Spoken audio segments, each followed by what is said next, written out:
There you have it, folks. My Licorice is alive with Surf Ride by Art Pepper. Surf Ride appears on Art Pepper's LP of the same name, recorded in 1952 and released in 1956.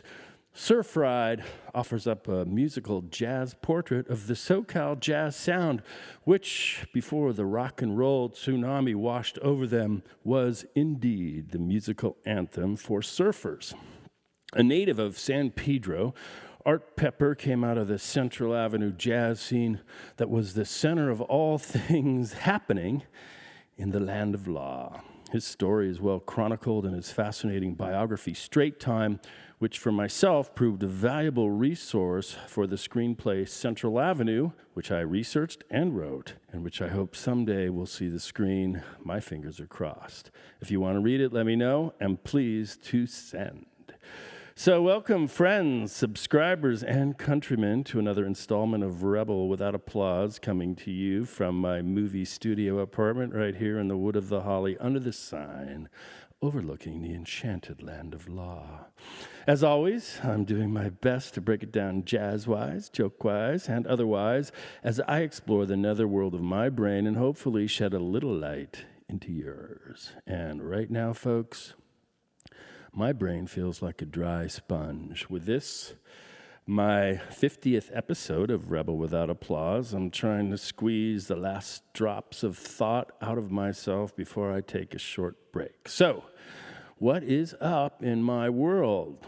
Last weekend I was sitting on the beach at the Boo, which is Malibu, with my regular crew of friendly surf souls, and as we always do, we were chatting about everything and nothing.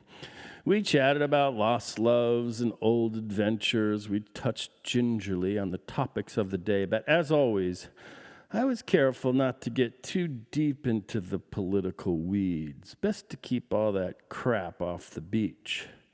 The beach should be a politics-free zone. Then one of my friends made a crack about all the immigrants flooding Malibu. For myself, I didn't really want to engage. The day was too nice, the surf too fun. Didn't want to ruin my vibe. Besides, most of the so-called immigrants he was referring to were actually foreign tourists. Whatever, not important. So I just sat there and listened, which frankly, I'm not very good at. Mostly I like to talk. But this time for once, I was going to keep my pie hole closed. Anyway, my friends started gabbing about the hordes of immigrants flooding into the land of law. They opined sadly that the lily-white land of their la-la youth was a thing of the distant past. "Look around," one of the guys said. "There's a schmuck standing in the water with a turban on his head. What the fuck is that? Look over there. A Hispanic family swimming in blue jeans. And just a few feet away, a Nigerian couple was laying on a towel. Beside them, more dark-skinned folks from one of those shithole countries." The rant gurgled on. "Back in the day," he said, "if you were dark-skinned, you had to earn it with a fucking tan. You don't come here with your skin already dark. You come here with light skin, you hang, and then and only then do you get dark skin. Your dark skin is not bequeathed to you by tens of thousands of years of evolutionary adaptation on some other poverty-inflicted continent." But whatever. Actually, I got to admit, I'm putting words in other people's mouths. I'm on an imaginary racist riff. Not really fair. They didn't really say that, but I bet they were thinking it. Okay, where was I? Anyway, the sky was blue, the waves are running about hip high, and there was fun to be had by both the Kooks and the Regulars.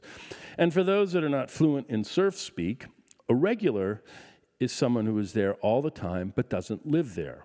As a resident from the Wood of the Holly, I qualify as a regular, but not a local. Locals have to live generally within 5 miles of the actual surf break to earn that lofty distinction. Sometimes locals are rich and live in cool beach pads, or other times they are poor and just live in their car, truck, or van. Sometimes locals look down on regulars like myself, but fortunately I haven't been hassled on that score for years. But the lowest on the surfer food chain are the Kooks. Now, a kook is a beginner. Typically, kooks are a danger to themselves and every other experienced surfer in the water, especially if the waves are head high and above. Then kooks are a verifiable hazard. And if a wave is head high or above and you are obstructed by a kook, it is perfectly appropriate to scream at the kook. Most surfers will not hesitate to tell that kook to go back to whatever landlocked place they came from. Unless, of course, the kook is female and cute. Then you kindly offer her your phone number and free surf lessons. Now, many mean-spirited locals and regulars take perverse pleasure in humiliating kooks. My feeling is it's better to be kind to a kook, because not so long ago, every surfer was a kook himself. As a matter of fact, anybody who ever caught a wave from Duke Kahanamoku to Laird Hamilton to Kelly Slater or even, yours truly, at one time, we were all kooks. Being a kook is sort of a rite of passage. The only path to surfing excellence takes you through kookdom. There is no other way. Failure is the path to success, at least in the surf. On land, frankly, I'm not so sure. Seems like there are a lot of shortcuts and exceptions, especially in show business and especially if you know people. But I won't get into that for now. Anyway, one of the great moments in any surfer's life is the day you are no longer a kook. That comes when you have mastered the fundamentals of wave riding on a surfboard. That means you can paddle, you can pop up, you can bottom turn and carve down the line. You can make sections and kick out and paddle back out to the top of the lineup. For me, I knew I was no longer a kook when a local who previously would not even make eye contact with me one day offered me the ultimate compliment and said, "Hey," when I paddled by him. At that glorious moment, that local was informing me that I was no longer a kook. There was no medal offered, no certificate, no ceremony, just a simple nod of the head and a, "Hey," which was a very nice feeling since that same dude had cussed me out many times previously during my long summer of kookiness at Malibu, which occurred sometime around AD 2001 at the very beginning of this century. Nowadays, many of those same regulars who had cruelly called me a kook are my very good friends. It's funny how life works. Now, nothing, I repeat, nothing is worse than being called a kook when you know in your heart you are no longer a kook. This is an injustice and insult of the highest order. To be called a kook when you are not a kook is libel, plain and simple. Say it to the wrong person at the wrong time, and it could be an invitation to violence. And the other day, I witnessed such an invitation. A young lady turned on a wave, paddled forward, and popped to her feet. But she had blinders on and did not see that another surfer was already on the wave. A collision occurred. Boards crunched and bodies flew ass over tea kettle. And what the young lady did not know and could not know was that the local with whom she had just collided was not on his meds. She also could not know that the other surfer was a bipolar ex-con with serious anger management issues, and furthermore, he had an abundance of tattoos, mostly on his head. In a ball of fury, the bipolar surfer surfaced. His eyes darted for the culprit. He grabbed his board, paddled towards the unfortunate young lady, and unleashed a tirade. "You stupid cunt! You idiot! Fucking kook! Open your goddamn eyes!" Stung to her core by the string of obscenities, the young lady's face contorted in humiliation and hurt. She gasped for breath, and then with all the fury and courage that she could muster, she shouted back in a plaintive wail from the depths of her surf sister's soul, I am not a kook! So what's the moral of the story? The moral of the story is, at least in the water, it's better to be a cunt than a kook. But there I go again. That's not really the story. I lost my way. Where was I? Oh yeah, on the beach with my Make America Great beach bras. We were there hanging and chatting when another friend of mine emerged out of the surf. He had his board under his arm and was sporting a big, toothy smile. The kind of smile you have when you catch a nice wave from the top of the point to the shore, which could, depending on the size of the surf, be over 200 yards. This is an achievement not to be discounted when you consider that there were probably 100 others trying to do the very same thing in the very same place on the very same wave. Anyway, my friend had a self-satisfied grin on his mug, so from my little beach chair perch, I yelled him over, "Hey, Hedge!" Now, I called him Hedge because my friend ran a hedge fund. And for the financially uninitiated, a hedge fund is a financial instrument that turns millionaires magically into billionaires. A hedge fund operator basically takes tons of really rich people's money and multiplies it. It's a basically unregulated form of investing, or some say gambling. And it is also worth noting that hedge fund dollars are taxed at a lower rate than, say, the young girl who works at Starbucks, or maybe the guy who drives for Uber like myself.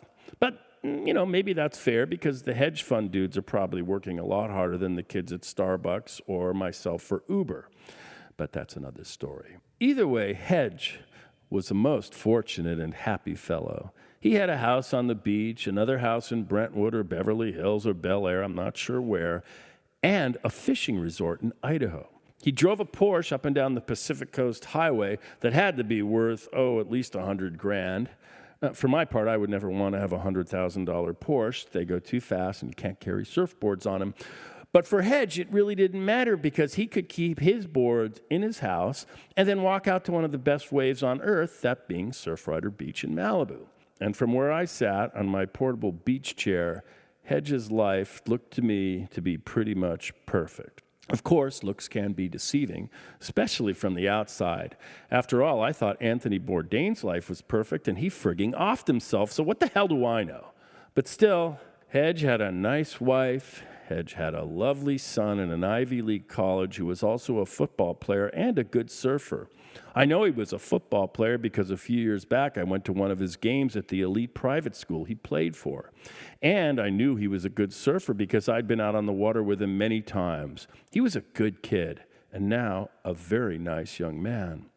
As a matter of fact, I told Hedge just the day before that his son was a credit to him, and he thanked me for the kind compliment.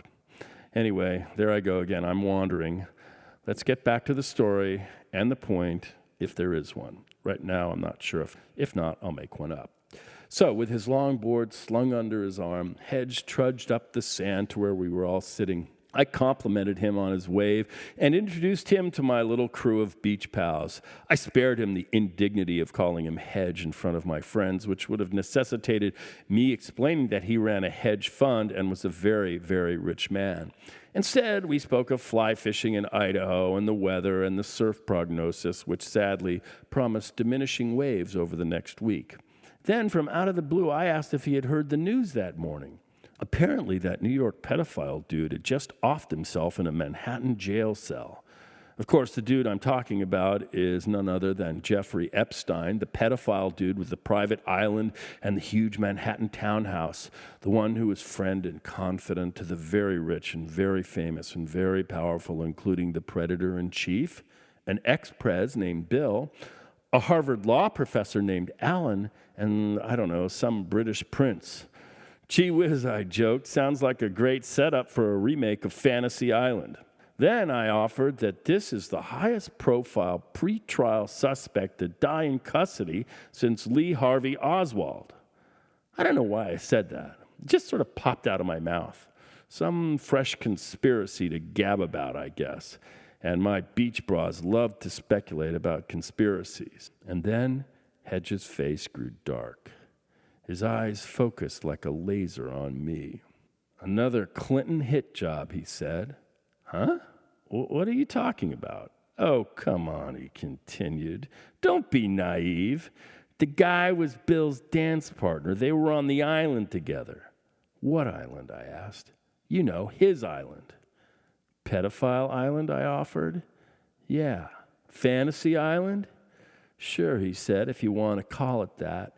Bill and Hillary had him knocked off. What could be more obvious? It's blowing up on Twitter." Wait a minute, I said. You mean to tell me Hillary got to the prison early in the a.m. and served him breakfast or something? Last time I checked, ex-presidents and former cabinet officers had no authority over the Federal Bureau of Prisons. The person who has the authority over the Federal Bureau of Prisons, I added, is the Attorney General who works for you-know-who, the Predator-in-Chief, who at one time made a regular practice of partying with the recently deceased pedophile party dude, and there's video evidence to prove it. Whatever, he answered dolefully. And then the conversation skidded sideways. Hedge insisted that liberals like me were naive. He said it was liberals like me who were ruining this country, that liberals like me were messing with his quality of life, like the liberals on the Coastal Commission who would threaten to fine him $1,000 a day if he didn't remove his private property partitions off the public beach. Or the liberals like me who wanted to open the borders and flood Malibu with illegals. Or the liberals like me who allowed the legions of homeless to camp in their cars along the Pacific Coast Highway, which is the same road that he drives his $100,000 Porsche to work on every day when he's not surfing. I plastered a smile on my face and parried his attacks as artfully and gently as possible. I didn't want to humiliate him, especially in front of my friends.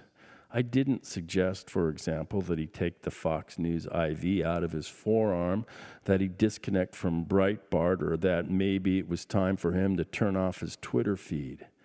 I went easy on the guy. After all, I'm a professional comedian. My mouth is a lethal weapon. Why hurt the poor guy?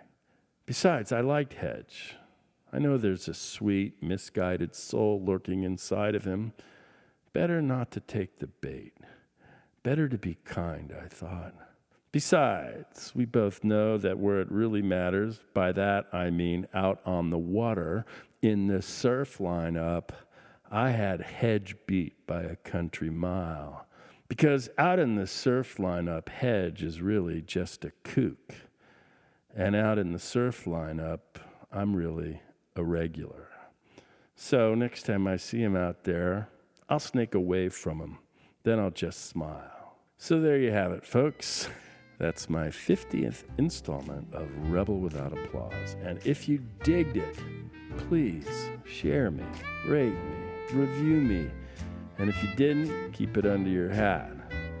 And so, till next time, which should be from North Africa, adios. Goodbye and adieu.